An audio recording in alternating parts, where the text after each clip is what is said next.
Okay, welcome to costing chapter 2 material cost revision. तो सबसे पहले अपन ने मटेरियल डॉक्यूमेंट्री फ्लो देखा था, जहां पे diagram wise management production department को बिल ऑफ मटेरियल भेजेगा। It is like a ingredient list. एक यूनिट बनाने के लिए या 100 यूनिट बनाने के लिए क्या क्या रॉ मटेरियल लगेगा। जैसे मैनेजमेंट को प्रोडक्शन डिपार्टमेंट को ऑर्डर देगा कि इतने यूनिट प्रोड्यूस करने हैं, तो प्रोडक्शन डिपार्टमेंट को पहले से पता रहेगा कि कितने यूनिट्स का रिक्वायरमेंट है।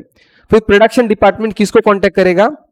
Raw material department. कौन से डॉक्यूमेंट के थ्रू? मटेरियल रिक्विजिशन नोट के थ्रू, कि मुझे रिक्वायरमेंट है। तो रॉ मटेरियल डिपार्टमेंट चेक करेगा अपने पास है क्या। अगर नहीं है तो किसको कांटेक्ट करेगा? Purchase department. कौन से डॉक्यूमेंट के through? Material purchase requisition note. फिर वो सप्लायर्स को क्या देंगे? Purchase order. परचेस ऑर्डर देने के बाद सप्लायर तुमको माल प्रोवाइड करेगा। उसमें 3 चीजें रहेगी: इनवॉइस, जीआरएन, गुड्स। किसको देगा ये? Inspection department. इंस्पेक्शन डिपार्टमेंट इसको इंस्पेक्ट करके क्या देगा? Inspection report. किसको देगा ये माल? Raw material department. फिर रॉ मटेरियल डिपार्टमेंट किसको इश्यू करेगा? प्रोडक्शन डिपार्टमेंट को माल दे देगा। कौन से डॉक्यूमेंट के थ्रू? Material issue note. फिर प्रोडक्शन डिपार्टमेंट को माल मिल चुका है। फिर अगर उनके पास एक्सेस आ गया गलती से कभी, तो फिर ये क्या करेंगे? मटेरियल रिटर्न नोट के थ्रू रॉ मटेरियल डिपार्टमेंट को दे देंगे, या फिर मटेरियल ट्रांसफर नोट के थ्रू दूसरे प्रोडक्शन डिपार्टमेंट को दे देंगे। इसमें से material transfer note is very important. अगर कौन से स्टोर्स लेजर कार्ड के वहां पे अगर बोला है मटेरियल ट्रांसफर नोट इतने क्वांटिटी, तो उसका क्या एडजस्टमेंट होता है? वो रिसीट कॉलम में आता है या इशू कॉलम में आता है? मटेरियल ट्रांसफर ये कहां पे भी रिकॉर्ड नहीं होता है, क्योंकि स्टोर्स लेजर कार्ड कौन मेंटेन करता है? Raw material department. तो प्रोडक्शन डिपार्टमेंट ने दूसरे प्रोडक्शन डिपार्टमेंट को माल दिया है, तो वो रिकॉर्ड किधर भी नहीं होगा। इट विल बी वो कहां पे भी रिकॉर्ड नहीं रहेगा, अपने यहां पे। तो मैंने स्टोर्स लेजर कार्ड वर्सेस बिन कार्ड बोला था, डिस्टिंग्विश एक आईएमपी है। तो बिन कार्ड तुम्हारा गोडाउन में रहेगा, store laser card costing department में रहेगा। स्टोर लेजर कार्ड में 3 चीजें रहेंगे: क्वांटिटी, रेट, अमाउंट। यहां पे सिर्फ क्वांटिटी रहेगी। कौन सा पहले अपडेट होगा? बिन कार्ड सबसे पहले अपडेट हो जाएगा। कौन अपडेट करता है बिन कार्ड? Warehouse keeper. और वो कौन अपडेट करता है? अकाउंटेंट अपडेट करेगा। तो ये 4 डिस्टिंग्विश पॉइंट तुमको पता होने चाहिए। फिर उसके बाद अपन ने स्टोर लेजर कार्ड बनाना सीखा। उसके अंदर रिसीट के अंदर 3 कॉलम, इशू के अंदर 3 कॉलम, बैलेंस के अंदर 3 कॉलम। वैल्यूएशन के 3-4 मेथड्स है: FIFO, LIFO, average, weighted average periodically. अगर वेटेड एवरेज पीरियोडिकली बोला है तो तुम क्या करेंगे? पूरे परचेसेस एंड ओपनिंग स्टॉक का एक साथ करके डिवाइड बाय क्वांटिटी करेंगे, एक रेट आएगा, और उसी रेट से पूरे इश्यूज रिकॉर्ड करेंगे। पूरे इश्यूज उसी रेट से रिकॉर्ड करेंगे, ये पीरियोडिकली।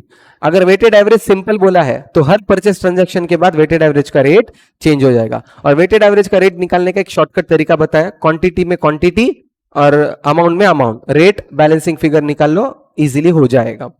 ओके, फिर उसके अंदर 1-2 चीजें हैं। अगर मटेरियल रिटर्न करना है, मटेरियल परचेस है तो रिसीट में। मटेरियल रिटर्न किधर रिकॉर्ड होगा? मटेरियल रिटर्न इशू कॉलम में ये होगा। अगर रिटर्न कर दिया, रिप्लेसमेंट आ गया, फिर रिसीप्ट में। और material replacement received will be treated as fresh purchase. ये फ्रेश परचेज जैसा ट्रीटमेंट दिया जाएगा उसको। और तुमको इन्वेंट्री मैनेज रखनी है। अगर नॉर्मल, अगर एक आधा लॉस दिया है तो 2 टाइप ऑफ लॉस हो सकता है, एक तो नॉर्मल, अब नॉर्मल। नॉर्मल लॉस हुआ तो किस में लिखना? रिसीट या इशू में? हाँ, डायरेक्ट बैलेंस में से क्वांटिटी कम कर देना और रेट को बढ़ा देना। अगर अबनॉर्मल बोल के ट्रीट करना है तो फिर क्या करना चाहिए? इशू वहां पे बुक कर देना चाहिए, इशू बोल के। And always abnormal loss in costing is transfer to costing P and L. Abnormal loss पूरे कॉस्टिंग में हमेशा कॉस्टिंग पे एंड एल को ही ट्रांसफर होता है। अगर 2 डिपार्टमेंट के बीच में का ट्रांसफर है तो उसको अपन रिकॉर्ड नहीं करते। ठीक है, तो ये स्टोर्स लेजर कार्ड में देखा था अपन ने। इशू कॉलम के टोटल को कंजम्पशन बोला जाता है। इशू वाले कॉलम को कंजम्पशन बोला जाता है। और क्लोजिंग स्टॉक का वैल्यूएशन जो लास्ट वाला होता है वो टोटल होता है। फिर उसके बाद अपन आए थे ईओक्यू पे। ईओक्यू का formula 2 into annual demand into ordering cost divided by CCPOPA under the good। Annual demand किसका? फिनिश गुड्स या raw material? Raw material purchases important है या कंजम्पशन इंपॉर्टेंट है? परचेसेस इंपॉर्टेंट है इस फॉर्मूले में, क्योंकि अपन ऑर्डर दे रहे ना, ऑर्डर के लिए क्या इंपॉर्टेंट है? परचेसेस इंपॉर्टेंट है। तो यहाँ पे परचेसेस ऑफ रॉ मटेरियल लेंगे। सीसीपीयूपीए मतलब क्या होता है? Carrying cost per unit per annum, एक यूनिट का लेना चाहिए, उस हिसाब से फॉर्मूला सॉल्व करो, ईओक्यू मिल जाएगा। आने वाला आंसर क्या है ईओक्यू से मिलने वाला आंसर? हाँ, एट अ टाइम जब ऑर्डर दे रहे तो कितनी क्वांटिटी का ऑर्डर देना चाहिए, इसकी एक स्पेशलिटी है। ईओक्यू पे क्या स्पेशलिटी है? Ordering cost is equal to carrying cost, ये इस पे रहेगा, और इन दोनों का टोटल सेम। वाह वाह, इन दोनों का टोटल मिनिमम कॉस्ट रहेगा बाकी कौन से भी क्वांटिटीज के साथ। तो ये ईओक्यू का कमाल है कि ये सबसे कम कॉस्ट देता है और इसका कैरिंग कॉस्ट और ऑर्डरिंग कॉस्ट सेम रहता है।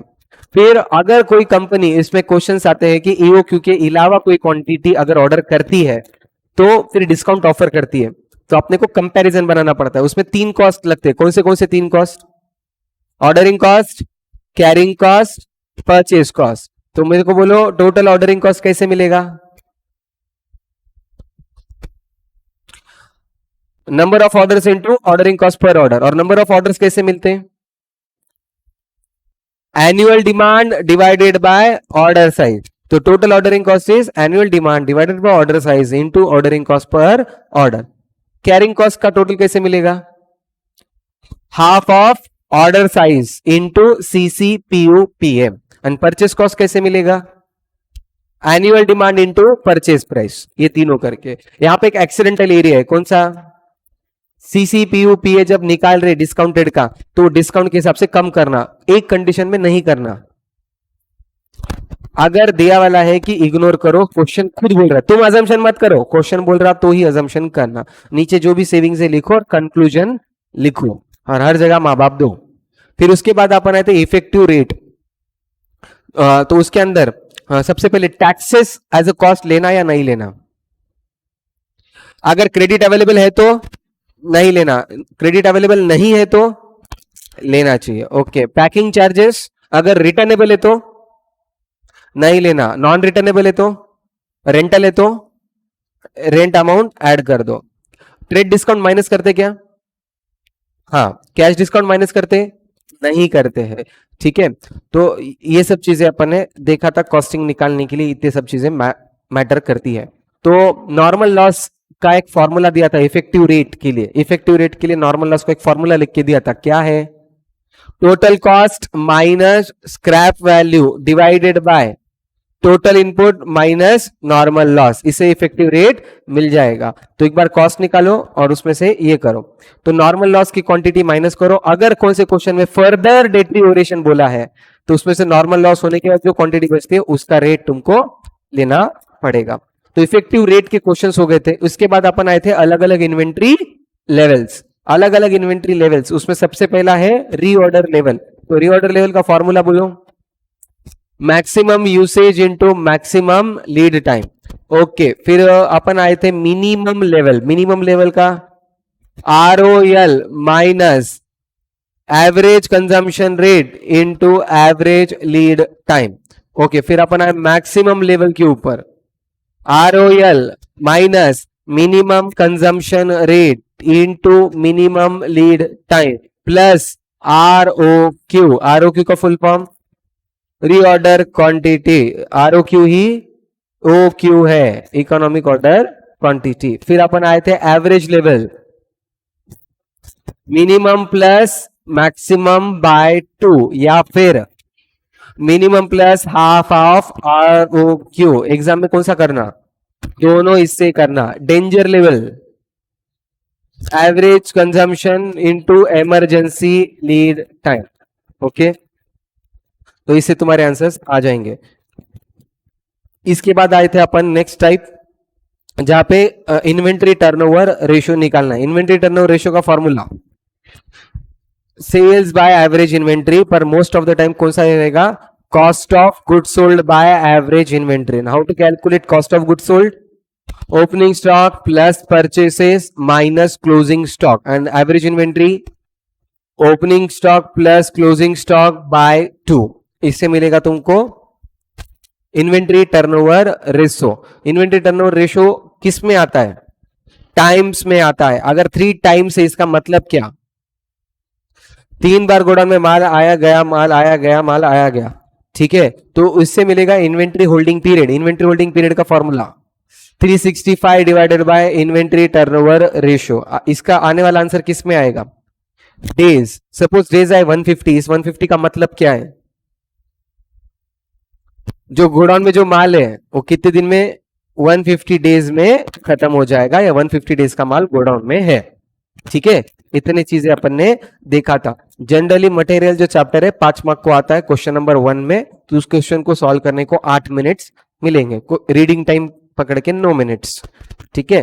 तो अपने को ट्राई करना है कि अपन वो क्वेश्चंस उतने टाइम पीरियड में कर पा रहे क्या सेल्फ स्टडी के टाइम पे। ओके, कुछ छूटा है? नहीं, चल।